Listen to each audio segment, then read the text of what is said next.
এই দেশের লোক না, এরা অবশ্যই ভারতের লোক, কারণ জয় বাংলা তাদের স্লোগান। আপনারা নিষিদ্ধ আওয়ামী লীগ, নিষিদ্ধ ছাত্রলীগের ক্ষেত্রে কোনো আপনাদের আবেগ থাকা যাবে না। ছাত্রদল নেতা সে ওই জায়গায় হচ্ছে একজন জামাতের মেয়ের সাথে তার অ্যাফেয়ার ছিল, পরে তারা দুইজনই প্রাপ্তবয়স্ক বিয়ে করে ফেলছে।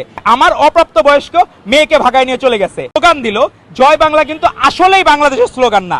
আপনি যদি জয় বাংলাদেশ বলতেন তাহলে আপনার বলতেন বাংলাদেশপন্থী। আর জয় বাংলা মানে এরা কিন্তু এই দেশের লোক না, এরা অবশ্যই ভারতের লোক, কারণ জয় বাংলা তাদের স্লোগান, আমাদের কোনোদিন স্লোগান হতে পারে না। তো সেই জায়গায় তোফায়েল আহমেদের জানাজাকে কেন্দ্র করে তারা পুনর্বাসী দেওয়ার চেষ্টা করছে। আইন শৃঙ্খলা বাহিনী 9 জনকে গ্রেফতার করেছে, আপনারা সবাই হয়তো জানেন।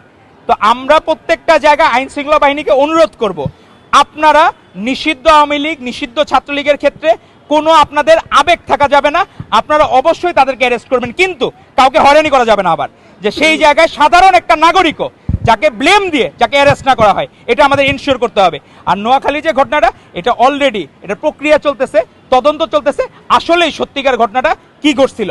অনেক সময় কি হয়, নিউজ একটা হয়ে যাওয়ার পরে, যেমন আমাদের পাবনাতে একজন ছাত্রদল নেতা সে ওই জায়গায় হচ্ছে একজন জামাতের মেয়ের সাথে তার অ্যাফেয়ার ছিল, পরে তারা দুইজনই প্রাপ্তবয়স্ক বিয়ে করে ফেলছে।